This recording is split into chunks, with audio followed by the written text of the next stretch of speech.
ಎಲ್ರಿಗೂ ನಮಸ್ಕಾರ. ನಮ್ಮ ನ್ಯೂಸ್ ಅಲರ್ಟ್ ಯೂಟ್ಯೂಬ್ ಚಾನಲ್ಗೆ ನಿಮಗೆ ಸ್ವಾಗತ. ನಾನು ಚಂದನ್. ಈ ವಿಡಿಯೋ ಹಾಕ್ಬಿಟ್ಟು ಮಾತಾಡಲ್ಲ, ಇಲ್ಲ ಮಾತಾಡ್ಬಿಟ್ಟು ವಿಡಿಯೋ ಹಾಕಲ್ಲ ಅಂತ ನನಗೆ ಕನ್ಫ್ಯೂಷನ್ ಆಗ್ತೈತೆ. ಸೊ ಕೆಲವರಿಗೆ ಒಂದು ಸ್ವಲ್ಪ ಡೌಟ್ ಇರುತ್ತೆ ಏನಿದು ಮ್ಯಾಟ್ರ್ ಅನ್ನೋದು. ಹಾಗಾಗಿ ನಾನೇ ಆರಂಭದಲ್ಲಿ ಇದನ್ನು ಎಕ್ಸ್ಪ್ಲೈನ್ ಮಾಡ್ಬಿಡ್ತೀನಿ, ಏನು ಮ್ಯಾಟ್ರ್ ಇದು, ಏನು ಘಟನೆ ಇದು ಅನ್ನೋದು.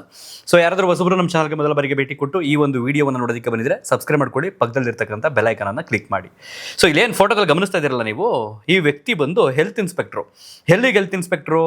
GBA ವ್ಯಾಪ್ತಿಯಲ್ಲಿ ಬರ್ತಕ್ಕಂಥ ಯಲಹಂಕದ ಉತ್ತರ ನಗರ ಪಾಲಿಕೆ ಏನು ಬರುತ್ತೆ ಅದಕ್ಕೆ ಸಂಬಂಧಪಟ್ಟ ಹಾಗೆ ಆರೋಗ್ಯ ಅಧಿಕಾರಿ, ಹಿರಿಯ ಆರೋಗ್ಯ ಅಧಿಕಾರಿ. ಅದರಲ್ಲೂ ಹೆಸರು ಬಂದು ರಿಯಾಜ್ ಅಹ್ಮದ್ ಅಂತ.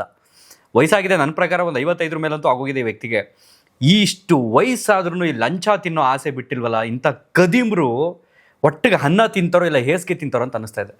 ಸೊ ಎಲ್ಲಿದು ಪ್ರಕರಣ ಅಂದರೆ ಯಲಹಂಕ ವ್ಯಾಪ್ತಿಯಲ್ಲಿ, ಅಂದರೆ ಈಗ BBMP ಏನಿತ್ತು ಅದು ಬದಲಾಗಿ ಈಗ GBA ಆಗಿದೆ. ಬೃಹತ್ ಬೆಂಗಳೂರು ಮಹಾನಗರ ಪಾಲಿಕೆ ಅಂತಿತ್ತು, ಈಗ ಅದು ಗ್ರೇಟರ್ ಬೆಂಗಳೂರು ಅಥಾರಿಟಿ ಆಗಿದೆ. ಸೊ ಈಗ ಬೆಂಗಳೂರು ಅಭಿವೃದ್ಧಿ ಸಚಿವರು ಅಥವಾ ಖಾತೆ ಸಚಿವರು ಇರ್ತಕ್ಕಂಥದ್ದು ಕೃಷ್ಣ ಬೈರೇಗೌಡರು. ಸೊ ಈಗ ಕೃಷ್ಣ ಬೈರೇಗೌಡರಿಗೆ ಒಂದು ಪ್ರಶ್ನೆ ಉಡ್ಕೊಂಡಿದೆ. ಈಗ ಇದೆಲ್ಲದಕ್ಕಿಂತ ಹೆಚ್ಚಾಗಿ DK ಶಿವಕುಮಾರ್ ಅವರು ಅಧಿಕಾರಕ್ಕೆ ಬಂದ ತಕ್ಷಣ ಹೇಳಿದ್ರು, 10 ರೂಪಾಯಿ ಲಂಚ ಮುಟ್ಟಿದ್ರು ನನಗೆ ತಿಳಿಸಿ, ಯಾವ ಅಧಿಕಾರಿನೂ ಮುಟ್ಟಂಗಿಲ್ಲ ಅಂತ. ಇವನು 12,000 ತಿಂದವನಲ್ರಿ, ತಿನ್ನೋಕೆ ಹೋಗಿದ್ನಲ್ರಿ ಅಂತ ಅನ್ನಿಸ್ತಾ ಇದೆ ಈಗ. ಸೊ ಏನಿದು ಘಟನೆ ಅನ್ನೋದನ್ನು ನನಗೆ ಹೇಳ್ತೀನಿ ನಿಮಗೆ. ಆ ವ್ಯಾಪ್ತಿಯಲ್ಲಿ ಒಂದು ಸೆಲೂನ್ ಶಾಪ್ಗೆ, ಹೇರ್ ಕಟಿಂಗ್ ಶಾಪ್ಗೆ ಲೈಸೆನ್ಸ್ ಕೊಡಬೇಕಾಗಿರುತ್ತೆ ಈ ಅಧಿಕಾರಿ. ಸೊ ನನ್ನ ಪ್ರಕಾರ ಅದು ಕಡಿಮೆ ಇರುತ್ತೆ ಅಮೌಂಟ್ ಅಂತ ಅನಿಸುತ್ತೆ, ಲೈಸೆನ್ಸ್ ಅಮೌಂಟು. ಈ ವಯ್ಯ ಡಿಮ್ಯಾಂಡ್ ಇಟ್ಟಿರೋದು 12,000ಕ್ಕೆ. 12,000 ದುಡ್ಡು ಕೊಟ್ಟರೆ ಲೈಸೆನ್ಸ್ ಕೊಡ್ತೀನಿ ನಾನು, ಅಪ್ಲೈ ಮಾಡಿದ್ರೆ ನೀನು ಅಂತ ಹೇಳ್ಬಿಟ್ಟಿದ್ದಾರೆ. ಸೊ ಇವರು ಸೆಲೂನ್ ಅವ್ರು ಏನು ಮಾಡಿದ್ದಾರೆ, ಯಾರೋ ಇನ್ನೊಬ್ಬರನ್ನ ಕರೆಸ್ಕೊಂಡಿದ್ದಾರೆ. ಸೀರಿಯಸ್ಲಿ ಆ ಹುಡುಗಂಗೆ ಹ್ಯಾಟ್ಸಪ್ ಹೇಳಬೇಕು. ಈ ವಿಡಿಯೋ ರೆಕಾರ್ಡ್ ಮಾಡ್ಕೊಂಡಿದ್ದಲ್ಲ, ಅವನಿಗೆ ನಿಜಕ್ಕೂ ಮೆಚ್ಚುಗೆಯನ್ನು ವ್ಯಕ್ತಪಡಿಸಲೇಬೇಕು.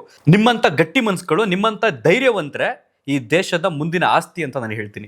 ಯಾಕಂದ್ರೆ ಎಲ್ರಿಗೂ ಧೈರ್ಯ ಬರಲ್ಲ, ಎದುರ್ಕೊಂಡು ಸಾಯ್ತಿರ್ತವೆ ಕೆಲವರು. ಅಯ್ಯೋ ನಮ್ಮನ್ನು ಏನೋ ಮಾಡ್ಬಿಡ್ತಾರೆ, ಹಂಗಾಗ್ಬಿಡುತ್ತೆ ಹಿಂಗಾಗ್ಬಿಡುತ್ತೆ ಅಂತ. ಪ್ರಜಾಪ್ರಭುತ್ವ ವ್ಯವಸ್ಥೆಯಲ್ಲಿ ಬದುಕ್ತಾ ಇದ್ದೀವಿ. ಇದು ನನ್ನ ದೇಶ, ಇದು ನನ್ನ ರಾಜ್ಯ, ಇದು ನನ್ನ ಭೂಮಿ. ನಾನು ಕಟ್ಟೋ ತೆರಿಗೆ ಹಣದಿಂದ ಎಲ್ಲರೂ ನಡೀತಾ ಇರೋದು ಈ ವ್ಯವಹಾರ ಅಂತ ಪ್ರತಿಯೊಬ್ಬರಿಗೂ ಅನ್ನಿಸ್ದಾಗ ಭಯ ಅನ್ನುವಂಥದ್ದು ಹೋಗುತ್ತೆ. ಬಟ್ ನಮ್ಮಲ್ಲಿ ಕೆಲವರು ಭಯದಿಂದ ಬದುಕ್ತಿದ್ದಾರೆ. ಸೊ ಈ ವ್ಯಕ್ತಿ ಏನು ಮಾಡಿದ್ದಾನೆ, ಸಲೂನ್ ಶಾಪ್ ಅವನಿಗೆ ಈಗ ಲೈಸೆನ್ಸ್ ಬೇಕು ಅಂದರೆ 12,000 ಲಂಚ ಕೊಡಬೇಕು ಅವನಿಗೆ ಅಧಿಕಾರಿಗೆ. ಸೊ ಇನ್ನೊಬ್ಬನ ಯಾರೋ ರೆಡಿ ಮಾಡ್ಕೊಂಡು ಬಂದು, ಸೊ ಇವನೇನು ಮಾಡಿದ್ದಾನೆ, ನಾನು ಮಾತಾಡ್ತೀನಿ ಬಿಡು, ನಾನೇ ಕೊಡ್ತೀನಿ ಬಿಡು ಅಮೌಂಟ್ ಅಂತ ಅಂದ್ಬಿಟ್ಟು ಆ ಅಮೌಂಟ್ನ ತೊಗೊಂಡು ಬಂದು 12,000 ಕ್ಯಾಶ್ನ, 500 ರೂಪಾಯಿ ನೋಟ್ಗಳನ್ನ. ಸೊ ಈ ವ್ಯಕ್ತಿ ಟೀ ಅಂಗಡಿ ಥರ ನಿಂತಿರ್ತಾನೆ ಅಧಿಕಾರಿ. ಸೊ ಈ ವ್ಯಕ್ತಿ ಜೊತೆಗೆ ಇನ್ನೊಂದಿಬ್ಬರು ನಿಂತವ್ರು ಅಧಿಕಾರಿ ಜೊತೆಗೆ. ಸೊ ಇವನು ಸ್ಟಾರ್ಟ್ ಮಾಡ್ತಾನೆ ವಿಡಿಯೋ ಸ್ಟಾರ್ಟ್ ಮಾಡಿದಾಗ ಸಂದರ್ಭದಲ್ಲಿ ಏನಾಗುತ್ತೆ, ಸರ್ ಒಂಚೂರು ಕಮ್ಮಿ ಮಾಡ್ಕೊಳ್ಳಿ ಸರ್ ಅಂತ ಕೇಳ್ತಾನೆ. ತೆಗೆ 12,000 ಅಂತ ಇವ್ನು ಕೇಳ್ತಾನೆ ಫಸ್ಟ್ ಅಧಿಕಾರಿ. ಸೊ ಒಂಚೂರು ಕಮ್ಮಿ ಮಾಡ್ಕೊಳ್ಳಿ ಸರ್ ಅಂತ ಕೇಳ್ತಾನೆ. ಇಲ್ಲ 12,000 ಮಾತಾಡೋದು ಅಂತ ಹೇಳ್ತಾನೆ. ತಗೊಳ್ಳಿ ಸರ್ ಆಯಿತು ಅಂತ ಅಂದ್ಬಿಟ್ಟು ಕೊಡ್ತಾನೆ. ಪುಸುಕ್ಕಂತ ಜೋಬಲ್ಲಿ ಇಟ್ಕೊಬಿಡ್ತಾನೆ ಎಡಗಡೆ ಜೋಬ್ಗೆ ಈ ಅಧಿಕಾರಿ. ವಯಸ್ಸಾಗಿದೆ, ಬೈಬೇಕು ಅಂತ ಅನಿಸ್ತಿದೆ, ಬಟ್ ಆ ವಯಸ್ಕಾರ ಬೆಲೆ ಕೊಡಬೇಕು ಅಂತ ಅನಿಸ್ತಿದೆ ಅಷ್ಟೇ ನನಗೆ. ಸೊ ಇಸ್ಕೊಬಿಟ್ಟು ಮಡಿಕೊಳ್ತಾನೆ. ಅದಾದ ನಂತರ ಕಾಫಿ ಹಂಗೆ ಲಚ್ಚನ ಈರ್ತಾ ಕೂತಿದ್ದಾನೆ, ಹಂಗೆ ಸೌಂಡ್ ಬರುತ್ತಾರ. ಈ ಕಡೆ ಯಾವ ವ್ಯಕ್ತಿ ದುಡ್ಡು ಕೊಟ್ಟನಲ್ಲ, ಗೊತ್ತಿಲ್ಲಂಗೆ ವಿಡಿಯೋ ಮಾಡ್ತಿರ್ತಕ್ಕಂಥದ್ದು. ಅದಾದ ನಂತರ ವಿಡಿಯೋವನ್ನು ಅವನು ರಿಯಲ್ ಆಗಿ ಮಾಡಕ್ಕೆ ಸ್ಟಾರ್ಟ್ ಮಾಡ್ತಾನೆ. ಹೆಂಗಿದ್ರು ಕೊಟ್ಟಿದ್ದು ರೆಕಾರ್ಡ್ ಆಯ್ತಲ್ಲ, ಇನ್ನು ಮುಗೀತ ಅವ್ನ ಕತೆ. ಸೊ ತೋಳ ಹಳ್ಳಕ್ಕೆ ಬಿತ್ತು ಅಲ್ಲಿ. ಏನಂತಾನೆ ಸರ್, ಇದು DK ಶಿವಕುಮಾರ್ ಅವರು ಎಲ್ಲಿ ಸಿಗ್ತಾರೆ ಸರ್? ಅವರು ಹೇಳಿದ್ರಲ್ಲ, ಅಧಿಕಾರಿಗಳು ಯಾರಾದ್ರೂ ಲಂಚ ಗಿಂಚ ಮುಟ್ಟಿದ್ರೆ ಹಿಂಗೆ ಫೋನ್ ಮಾಡಿ ಅಂತ ಹೇಳೋರೆ ಅಂತ ಇವನು ಕೂಡ ಅನುಕರಿಸ್ತಾನೆ, ವ್ಯಕ್ತಿನೂ ಕೂಡ, ಯಾರೋ ಅಧಿಕಾರಿನೂ ಕೂಡ. ಈಗ ಎಲ್ಲಿ ಸಿಗ್ತಾರೆ ಸರ್ ಅವರು? ಈಗ ಲಂಚ ತಗೊಂಡಿದ್ದಾರಲ್ಲ ನೀವು ಅಂತ ಕೇಳಿದ್ರೆ ಪೆಬ್ಬೆ. ಅದಾದ ನಂತರ ತಗೊಳ್ಳಿ ನಿಮ್ಮ ದುಡ್ಡು ಅಂತ ವಾಪಸ್ ಕೊಡಕ್ಕೆ ಬೇರೆ ಹೋಗ್ತಾನೆ. ಈ ವ್ಯಕ್ತಿ ಇಲ್ಲ ಸರ್ ಇಸ್ಕೊಳ್ಳಿ, ಮಡಿಕೊಳ್ಳಿ, ತಗೊಂಡೋಗಿ DK ಶಿವಕುಮಾರ್ ಅವರು ಕೊಡಿ, ನನಗೆ ಲಂಚ ತಗೊಂಡಿದ್ದೀನಿ 12,000 ಅಂತ ನಿಮ್ಮ ಅಧಿಕಾರಿಗಳು ಕೊಡಿ, ಹೋಗಿ ರೇಷನ್ ತಗೊಂಡಿದ್ರಲ್ಲಿ ಅಂತ ಕ್ಯಾಕ್ರು ತುಪ್ಪಕ್ಕಂತ ಹೋಗಿತಾನೆ. ಅಲ್ರಯ್ಯ, ಸರ್ಕಾರ ನಿಮಗೆ ಅಂತ ಒಂದು ಸ್ಥಾನ ಕೊಟ್ಟಿದೆ, ಒಂದು ಅಧಿಕಾರದ ಕೆಲಸ ಕೊಟ್ಟಿದೆ, ಅದರಲ್ಲೂ ಹಿರಿಯ ಅಧಿಕಾರಿ. ಸಂಬಳನೇ ನಿಮ್ಗೆ ಏನಿಲ್ಲ ಅಂದ್ರೂ 1 ಲಕ್ಷ ತನಕ ಇರುತ್ತೆ.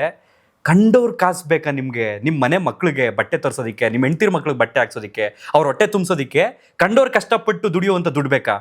ಆ ಕಟಿಂಗ್ ಶಾಪನ್ನು ಅಥವಾ ಸೆಲೂನನ್ನು ಕತ್ರಿ ಹಿಡ್ಕೊಂಡು, ಭಾಷಣಿಗೆ ಹಿಡ್ಕೊಂಡು ಬೆಳಗ್ಗೆಯಿಂದ ಸಂಜೆ ತನಕ ಮಿನಿಮಮ್ ಒಂದು 10 ರಿಂದ 15 ಜನ ಕಟಿಂಗ್ ಮಾಡಿದ್ರೆ ಅವ್ನು ಹೊಟ್ಟೆ ತುಂಬುತ್ತೆ.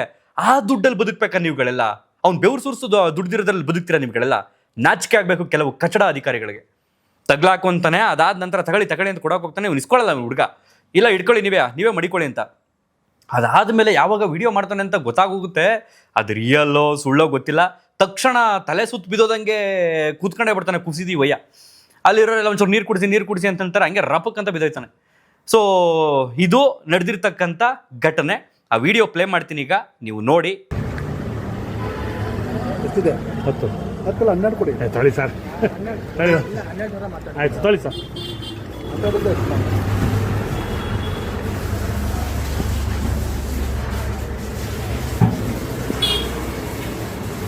ಸರ್, ಇವರು ಮುಖ್ಯಮಂತ್ರಿಗಳು ಒಂದು ಮಾತು ಹೇಳಿದ್ದಾರೆ. ಏನಂತ, ಯಾರೇ ಒಬ್ಬ ನಮ್ಮ ಸರ್ಕಾರಿ ನೌಕರ 1 ರೂಪಾಯಿ ಲಂಚ ತಗೊಂಡ್ರೆ ಫೋನ್ ಮಾಡಿ ಅಂತ. ಈಗ ಎಲ್ಲಿ ಕಾಂಟ್ಯಾಕ್ಟ್ ಮಾಡಲಿ? ಎಲ್ಲಿ ಮಾಡ್ತೀನಿ ನೋಡಿ. ಹಾಂ ಎಲ್ಲಿ ಸಿಗ್ತಾರೆ ಮುಖ್ಯಮಂತ್ರಿಗಳು? ಎಲ್ಲಿ ಸಿಗ್ತಾರೆ ನೋಡಿ. ಅದೇ ಎಲ್ಲಿ ಏನು ಮಾಡ್ಬೇಕಂತನಾ? ಹಾಂ ಮಾಡ್ಬೇಕಂತನಾ? ಅದು ಏನು ಮಾಡಬೇಕು ನಂಗೆ ಅರ್ಥ ಆಗ್ತಾ ಇಲ್ಲ. ಇಲ್ಲ ಅಪ್ಲೈ ಮಾಡಿಬಿಡಿ ಸಾಕು. ಅಲ್ಲ, ನಾನು ಕೇಳ್ತಾ ಇರೋದು ಮುಖ್ಯಮಂತ್ರಿಗಳು ನಮ್ಮ ಸರ್ಕಾರಿ ಕಚೇರಿಲಿ ₹1 ಯಾರಾದರೂ ಲಂಚ ತೊಗೊಂಡ್ರು ಅವ್ರನ್ನ ನನಗೆ ಒಂದು ಗಮನಕ್ಕೆ ತೊಗೊಂಬನ್ನಿ ಅಂತ ಹೇಳಿದ್ದಾರೆ. ಈಗ ನಾನು ಎಲ್ಲಿ ಹುಡುಕ್ಲಿ ಅವ್ರನ್ನೀಗ? ಹಾಂ ಅಂತ ಆನೆಸ್ಟ್ ಆಫೀಸರ್ ಆಗಿದ್ರೆ ಮಾಡ್ಕೊಡ್ಬೇಕು ನೀವು ನೇರವಾಗಿ ಸರ್ಕಾರಿ ಫೀಸ್ ಕಟ್ಟಿ. ಅಪ್ಲೈ ಮಾಡ್ರಿ ಹೌದು ಸರ್, ನೀವು ಯಾಕೆ ದುಡ್ಡು ಇಸ್ಕೊಂಡ್ರಿ? ಅವನು ತಿಳುವಳಿಕೆ ಇಲ್ಲ, ಅಯೋಗ್ಯ, ನೀಚ, ಅವ್ನಿಗೆ ಗೊತ್ತಿಲ್ಲ, ನಿಮ್ಗೆ ಗೊತ್ತಿದೆಯಲ್ಲ, ನೀವು ಓದಿದಿರಿಯಲ್ಲ, ಮತ್ತೆ ಹಾಂ ಆಯ್ತು ತೋಳಿ, ತಪ್ಪಾಯ್ತು ನಮ್ದು. ನನಗಿಂತ ದುಡ್ಡು ನಿಮ್ಗೆ ಲಂಚ ಅಂತ ಕೊಡಿ, ನೀವು ಇಟ್ಕೊಳ್ಳಿ ಸರ್. ನೀವು ಕೇಳಿರೋ ದುಡ್ಡನ್ನ ನಿಮ್ಮ ಅಧಿಕಾರಿಗಳಿಗೆ ಏನು ಬಟ್ಟೆಗೆ ರೇಷನ್ಗೆ ನೀವು ಕೇಳಿದಿರಲ್ಲ, ಲಂಚ ದುಡ್ಡು ಅದನ್ನು ಕೊಟ್ಟಿದ್ದೀವಿ, ತಗೊಳ್ಳಿ. ಸುಸ್ತಾಗುತ್ತೆ ಪಾಪ ಅವ್ರಿಗೆ. ಇಲ್ಲ ಸುಸ್ತಾಗ್ತಿದೆ ಪಾಪ, ಶುಗರು BP ಲೋ ಆಗ್ತಿದೆ ಅವ್ರಿಗೆ ಪಾಪ. ಶುಗರು BP ಲೋ ಆಗ್ತಿದೆ ಪಾಪ. ಪ್ರಶ್ನೆ ಕೇಳಿದ್ರು ಶುಗರ್ BP ಲೋ ಆಗುತ್ತೆ. ಆಯ್ತು ಬಿಡಿ, ಈಗ ನಮ್ಮಿಂದ ತಪ್ಪಾಗೈತೆ. ಅವ್ರದನ್ನ ದಯವಿಟ್ಟು ಅದನ್ನು ಮಾಡ್ಕೊಡ್ಬೇಕು ನೀವು. ಆಯ್ತು ಮಾಡ್ಕೊಡ್ತೀವಿ, ಮಾಡಿಕೊಡಿ.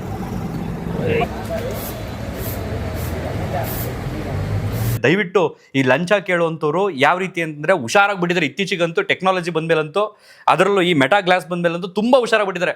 ಲಂಚ ತಗೊಳ್ಳೋಂಥ ಟೈಮು, ಜಾಗಗಳಿಗೆ ಎಲ್ಲ ನೋಡ್ಕೊಂಡು ಬರ್ತಾರೆ. ಬಟ್ ನೀವು ಹುಷಾರಾಗಿರಿ. ಇಂಥ ಸಂದರ್ಭದಲ್ಲಿ ಈ ರೀತಿಯ ವಿಡಿಯೋಗಳು ಮಾಡ್ಕೊಳ್ಳಿ. ಇವ್ರನ್ನ ಸಸ್ಪೆಂಡ್ ಮಾಡಿಸೋ ತನಕನೂ ಕೂಡ ಇದು ವೈರಲ್ ಆಗಬೇಕು. ಬಹುಶಃ ಅಧಿಕಾರಿ ಕ್ರಮ ಕೈಗೊಂಡಿದ್ದಾರೆ ಕೃಷ್ಣ ಬೈರೇಗೌಡರು, ನನಗಂತೂ ಗೊತ್ತಿಲ್ಲ ಈ ಕ್ಷಣದವರೆಗೆ. ಸೊ ಅವಕಾಶ ಏನಾದ್ರು ಇತ್ತು ಅಂದರೆ ಇಂಥವ್ರನ್ನ ವಜಾಗೊಳಿಸ್ಬಿಟ್ರೆ ಒಳ್ಳೇದು.